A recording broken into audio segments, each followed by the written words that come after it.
আমরা চাষের ফসলের ন্যায্য দামটা পেলেই আমরা যথেষ্ট, আমাদের আর কিছু চাই না। বর্ডার সিল করবে কি খুলে রাখবে সেটা সরকার বুঝবে, আমরা সামান্য ছোটখাটো চাষি। এবার আমাদেরকে হচ্ছে আমাদের যে ফসলের যে খরচাটা সেটা বাদ দিয়ে আমাদের সংসার চলার মতো লাভজনক চাষটাকে পজিশনে আনতে হবে। বন্ধ বর্ডার, হতাশ বাংলার আলু চাষী ও ব্যবসায়ীরা। আর এরই মধ্যে জোর কদমে নতুন আলুর চাষ শুরু হয়ে গেছে উত্তর থেকে দক্ষিণবঙ্গে। সেই সঙ্গে সারা বাংলা জুড়ে চলছে সারের কালোবাজারি। শুধু এবছরেই নয়, বিগত কয়েক বছর ধরে আলু চাষের সময় সারের বাড়তি চাহিদার সুযোগ নিয়ে অসহায় চাষিদের লুট করছে কিছু অসাধু ব্যবসায়ী। অভিযোগ বাংলার প্রান্তিক কৃষকদের। নমস্কার, আপনারা দেখছেন ইন্ডিয়া পটেটো নিউজ। আর আজ আমরা আলু চাষের গ্রাউন্ড রিপোর্ট নিতে চলে এসেছি পশ্চিম মেদিনীপুর জেলার তাতারপুরে। চলুন এখানকার আলু চাষীদের সঙ্গে কথা বলে জেনে নেওয়া যাক এই এলাকার আলু চাষের সার্বিক পরিস্থিতি। দর্শক বন্ধু, ভিডিওটিকে প্রচুর পরিমাণে শেয়ার করুন। আর চ্যানেলে নতুন হলে ইউটিউব চ্যানেলটি সাবস্ক্রাইব করুন ও ফেসবুক পেজটি ফলো করুন। আপনাদের এলাকায় সারের কালোবাজারি হচ্ছে কিনা কমেন্ট করে জানাতে ভুলবেন না। নমস্কার দাদা ভাই। তো প্রথমে আপনার পরিচয়টা যদি জানতে চাইবো, নামটা যদি বলেন। আমি মাঙ্গল গ্রামের একজন স্থায়ী বাসিন্দা, ছোটখাটো চাষি। তো আপনি কোন আলু লাগাচ্ছেন আজকে? আজকে জ্যোতি আলু। জ্যোতি, মোটামুটি এবছর কত বিঘার মতো চাষ করছেন?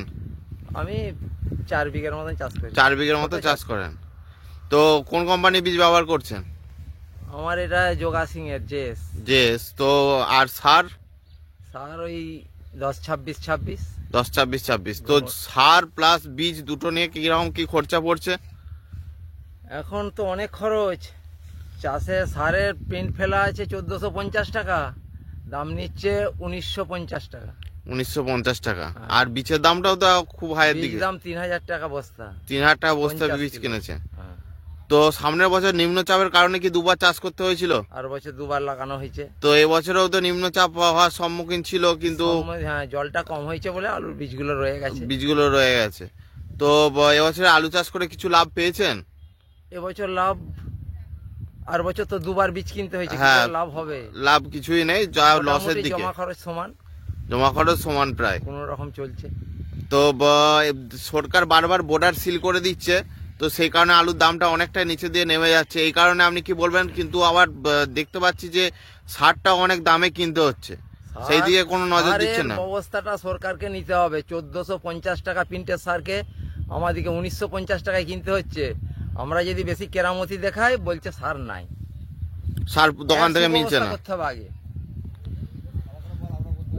তো মোটামুটি 1 বিঘে জমি চাষ করতে কত টাকার মতো খরচা পড়ে আপনাদের? ওই তো 5 বস্তা বিচেতে তো 3-5-15,000 টাকা। আবার সার আছে। এবার সার আছে 4 বস্তা সার, 4 দুগুণে 8,000 টাকা। 8,000 টাকা লেবার আছে। এবার কস্টিং সব মিলিয়ে প্রায় 50,000 টাকা খরচ।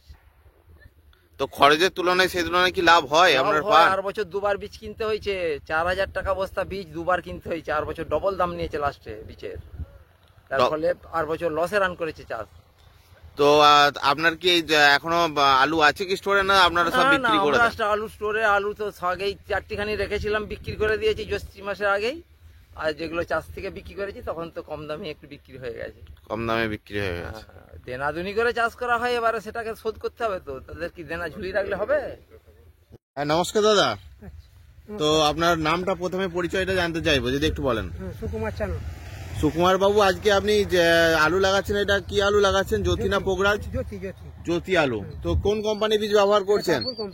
কাপুর কোম্পানির। তো বিঘা প্রতি মোটামুটি কত আপনি লাগে বীজ? 25 থেকে খরচাটা আলু বীজ লাগে 4 বস্তা। 4 বস্তার মতো আলু বীজ লাগে, এবং মাল মোটামুটি 4 বস্তা। তাহলে প্রায় খরচা তো অনেকটাই পড়ে যায়।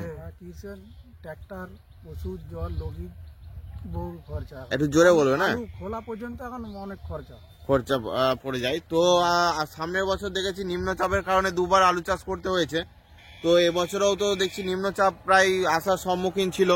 তো তার জন্য কি আলুটা দেরিতে চাষ করা হচ্ছে? হ্যাঁ, সেই ভয়েতেই আমরা নামরাতে বসাচ্ছি। আমরা দেখতে পাচ্ছি যে এই বছরে বিগত মাসে যে বর্ডার সিল করে দিচ্ছে বা বাইরে আলু যেতে পারছে না। তো সেই কারণে আপনি যদি কিছু বলেন একটু, মানে এটা তো ব্যবসাদার প্লাস চাষি ভাইদের অনেকটাই একদম দেখছে না। আমরা চাষি চাষ করেই যাচ্ছি, ন্যায্য মূল্যে ফসল বিক্রি করতে পারছি না, পয়সা পাচ্ছি না, এবং সেই আজকে বন্ধ, কাল বন্ধ, এই ধর্মঘট। টোটালি যদি সরকার একটা ব্যবস্থা নাই, মানে আমাদের যে খরচা এবং চাষের বীজের যে খরচা সমস্ত টোটাল অ্যাডজাস্ট করে যদি সরকার সেই হিসাব করে আমাদের আলু কেনা বেচা করে, তাহলে আমাদের কোনো লসকান নেই।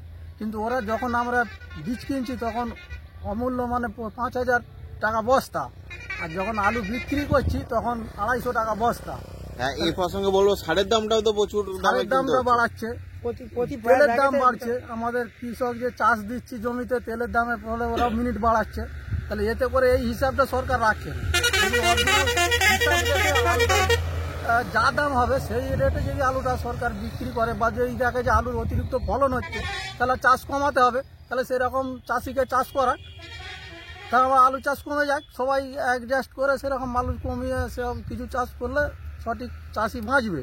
তার ফলে নাহলে আমরা লাভের দিকে, চাষি তো কী করবে, চাষ করে ছাড়া উপায় নেই। তাহলে চাষ করে যখন আমাদেরকে খেতে হবে, ভাবছি কোন চাষটাই লাভ বেশি হবে, তাহলে আলু চাষ করি, ধান চাষ করি।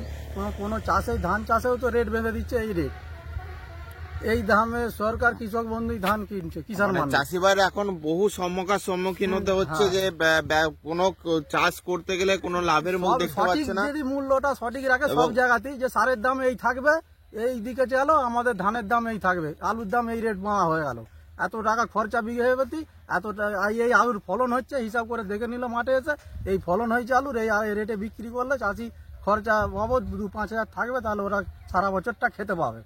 আমাদের খাওয়া পড়া ছাড়া তো আর টাটা বিল্লা বা বাড়ি গাড়ি আমরা আর করতে পারছি না। চাষি লোক কী করবো, কোনো রকমে আমাদের পেটটা চলার নিয়ে দরকার। ভালো রকম একটু খেতে পেলাম আর ওই চলে গেল কোনো রকমের পোশাক আশাক নিয়েই। তো সেটা যদি সরকার দেখে তো আমাদের খুব ভালো হয়।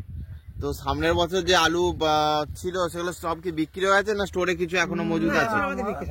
আলু তো খুব কম চাষ করি, অত তখনই বিক্রি হয়ে যায়। আমার মাঠ থেকে ব্যবসাদারের কাছ থেকে পয়সা নিয়ে বসে না, ব্যবসাদারকে দিয়ে দেওয়া হয়, তখনই তা সারা হয়। তখনই বিক্রি করে দেয়। হ্যাঁ, যা দাম হয় না হয় কোথায় থেকে পাবে, তো দেনা করে আলু বসানো হয়। আর এই যে টোরে আলু ধারে নিচ্ছি, সার ধারে, এবার ওষুধ যে কীটনাশক ওষুধ কিনবো সেও সে ধার দিচ্ছে। এবার যা আবার হবে বৃষ্টি বৃষ্টি হয়ে গেলে পুরোটাই আপনাদের ক্ষতির সম্মুখীন হতে হয়ে গেল। হচ্ছে। যদি হয়ে যায় তো আর মাচার আশা নাই। আর এই অনুষ্ঠানে সম্প্রচারিত সমস্ত বক্তব্য বক্তাদের নিজস্ব ব্যক্তিগত মতামত। এই অনুষ্ঠান বাজারের নির্ধারক নয়। অনুগ্রহ করে ব্যবসায়িক পদক্ষেপের পূর্বে নিজের বিচার বুদ্ধি কাজে লাগিয়ে সিদ্ধান্ত নিন। আলু রাখা বাজারগত ঝুঁকি সাপেক্ষ। আলু রাখার পূর্বে ইন্ডিয়া পটেটো অ্যাপ থেকে বিগত বছরের লোডিং আনলোডিং রিপোর্ট ও তার পরিপ্রেক্ষিতে আলুর দামের ওঠানামা দেখে নিন। আলুর সব খবর এখন একটা অ্যাপে। আলুর প্রাত্যহিক বাজার দর, আলুর সর্বভারতীয় বাজার দর, আলুর সকালের বাজার দর, লোডিং আনলোডিং রিপোর্ট, বিগত 10 বছরের আলুর তথ্য, সারা ভারতবর্ষের 20,000 আলু চাষী ও ব্যবসায়ীদের তথ্য এখন আপনার হাতের মুঠোয়। প্লে স্টোর থেকে আজই ডাউনলোড করুন India potato market rate app. 2012 সাল থেকে প্রতি মুহূর্তে আপনার সঙ্গে।